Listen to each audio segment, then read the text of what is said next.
Tahimik na park ito mga kababayan. Baluarte de San Diego.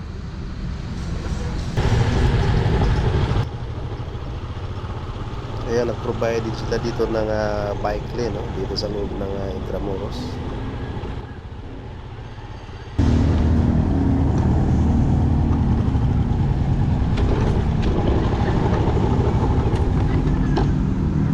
Bumaha dito mga kababayan, no? Dito sa ilalim ng Jones Bridge. Malalim ito, hindi na madaanan ito ng mga sasakyan. Nilagyan ng harang.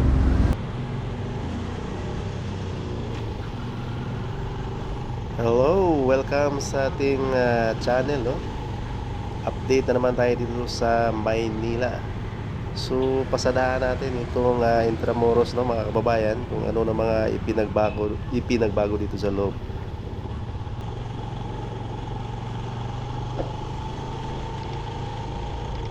Hagupit ng bagyo at habagat, no?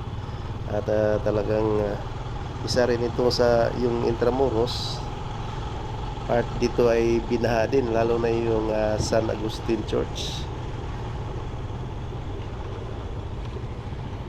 Papasadahan natin ito. Talagang marami na pong ipinagbago dito at mga building. Yung mga building dito ay nagkaroon ng renovation.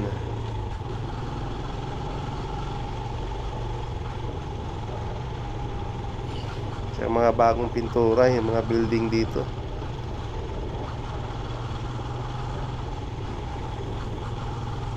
Saka may area na kalye, no, dito guys, na hindi na nila pinapadaanan ng mga sasakyan, lalo na sa may General Luna Street. Hindi na nila pinapadaanan. Yun doon ang area na talagang hinarangan nila. Dito tayo sa dito sa may San Agustin Church. Ayan, may nabutan tayo na event. Kasal yata ito, no, mga kababayan, wedding.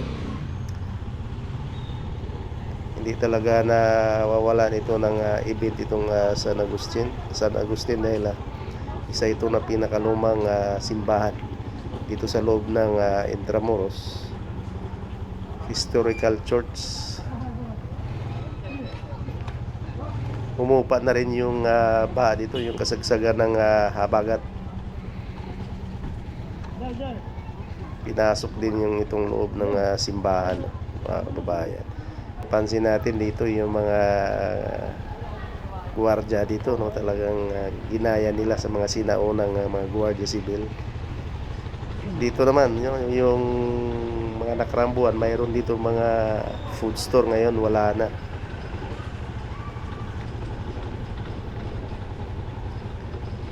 Yung mga building talaga dito, talagang mga sinauna pa itong mga disenyo, no? Yung mga bricks dito, ayan.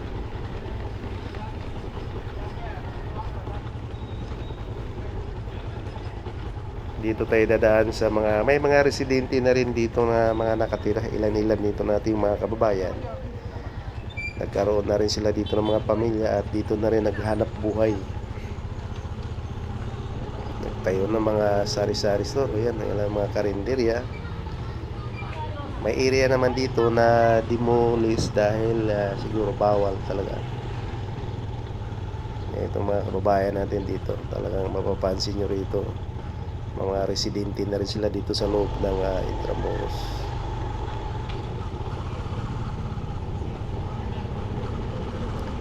At marami rin ditong mga event place.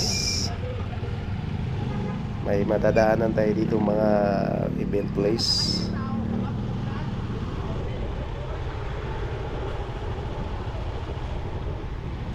Yan yung mga sasakyan dito. May mga kalye dito nga, may mga residente dito nga nakatira.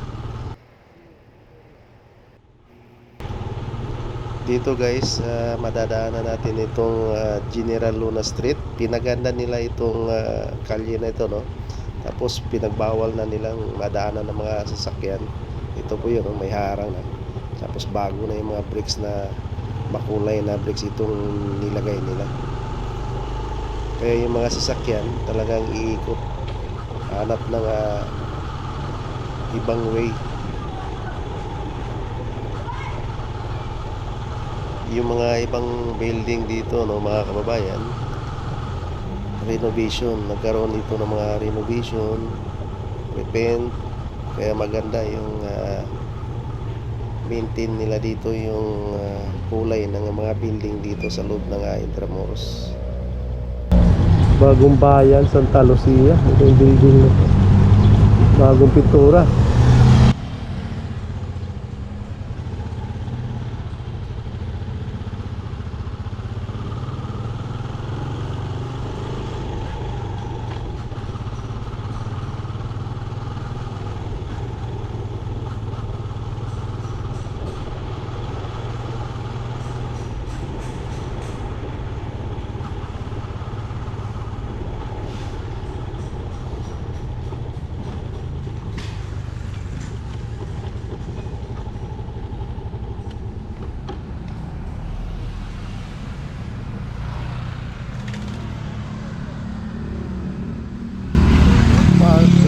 Maganda. One way. Tahimik na park ito, mga kababayan. Baluarte de San Diego.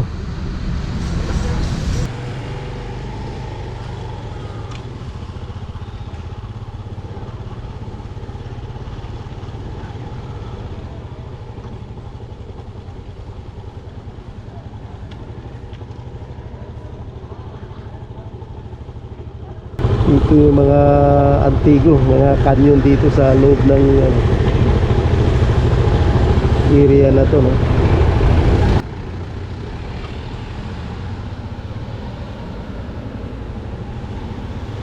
Ang gaganda ng mga design dito ng mga building, no? Parang nasa unang panahon ka, mga panahon ng Kastila.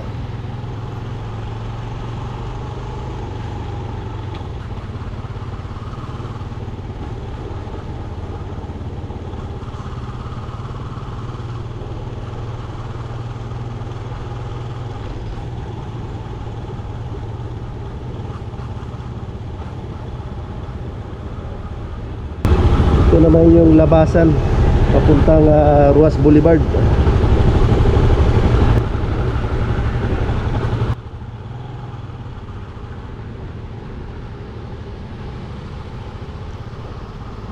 Ito naman yung building ng Dole, no, mga babayan. Dito mismo yan sa loob ng Intramuros. Ang ganda ng kulay ng bike lane dito. Saka yung mga sidewalk, no, makulay. Yung mga pader dito, no, talagang antitibay, no, yung disenyo. Maraming namamasyal ngayon dito, no, mga kababayan.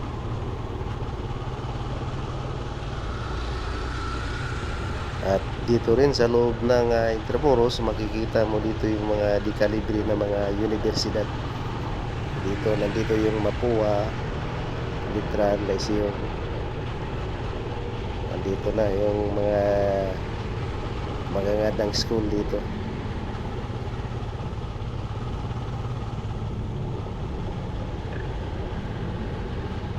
Kaya yung hindi pa naka-experience dito, no, sa Intramuros, marami na rin mga ipinagbago dito. Kagaya nitong mga bike lane. Yan, mga pedestrian lane.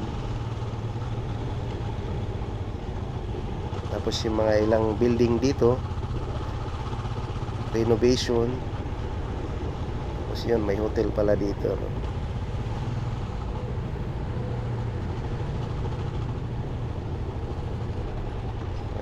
Sa oras ng may araw dito, pag pasukan, maraming mga estudyante dito na makakasalubong mo dito pag pumasok kayo dito sa Intramuros, guys. Ito sa right side naman yung mga kainan dyan, yung mga dyan halos kumakain yung mga estudyante, mga parkyano nila dyan, mga estudyante dyan kumakain, dyan nagtatambay. Maraming matatambayan dito sa loob ng Intramuros.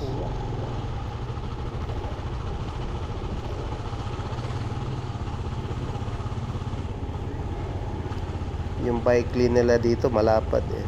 Ayan oh. Dito sa left side eh.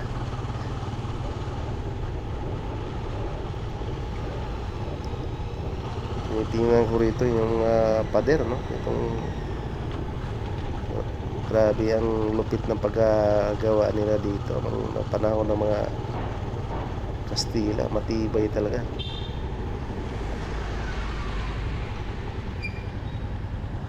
Historical place talaga ito. Maraming nagdaan ditong pangyayari dito. Ayan po yung Universidad ng Litran.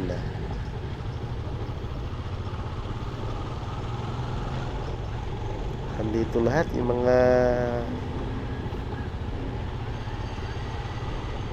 yung mga pader na yan, tagusan dito yan sa may may shortcut yan papunta palabas ng immigration.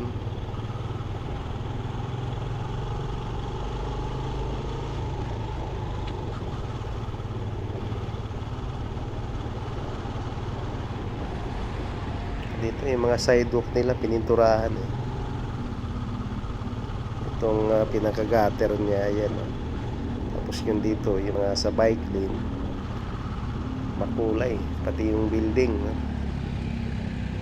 Paglabas natin dito, ayan, yung makikita mo dyan yung itong building, hindi pa ito tapos itong renovation ito. Ongoing pa ito, ayan. Hinarangan ng yero na yero itong hinarang nila yun. Yan naman yung immigration building. Itong area na to pag Monday, Friday talagang matao talaga rito. Sobrang busy dito pag may office hour yung building na yan. Andito lahat din yung mga mga government agencies dito sa loob ng Intramuros.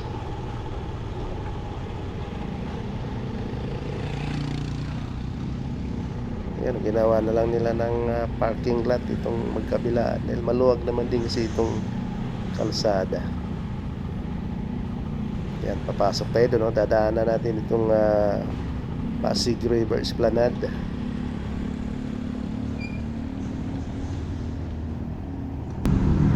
Bumaha dito mga kababayan, dito sa ilalim ng Jones Bridge. Malalim ito, hindi na madaanan ito ng mga sasakyan. Nilagyan ng harang.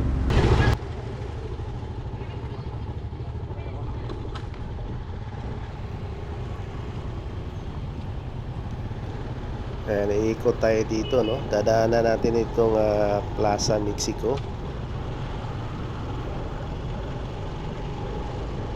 Mas mataas yung area dito eh. Yung doon sa ilalim ng tulay ng Jones Bridge talagang binabaha talaga yan. Ito naman pag kakanang tararampa ka dito, yung papunta naman yung Divisoria, Binondo. So dito tayo dadaan sa baba. May mga bakas pa dito ng mga putik-putik, no? Yung dahil sa epekto ng habagat. Tuloy-tuloy yung mga nakaraang araw. Lawak na, laki ng pinagbago din dito sa Pasig River Esplanade.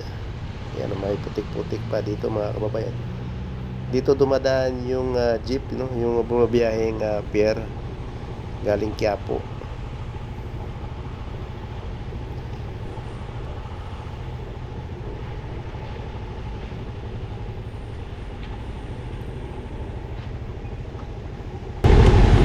Ito yung Plaza Mexico, no, mga kababayan. Ito binabaha rin dito sa area.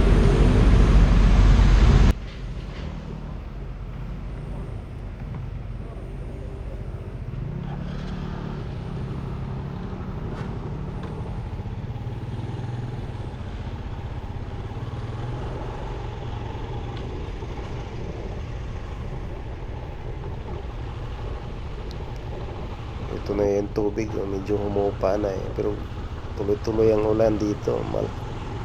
Malalim-lalim din yung tubig dito na ipon dahil mabagal siguro yung ano ng drainage. Baka maliit yung dito, barado ba. Ayun, ito yung nanggagaling sa Binondo naman dito.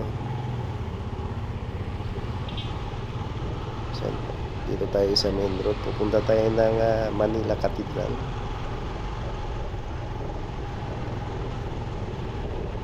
May mga fast food din dito, may mga kainan din dito. Dito yung Fort, puntang Fort Santiago.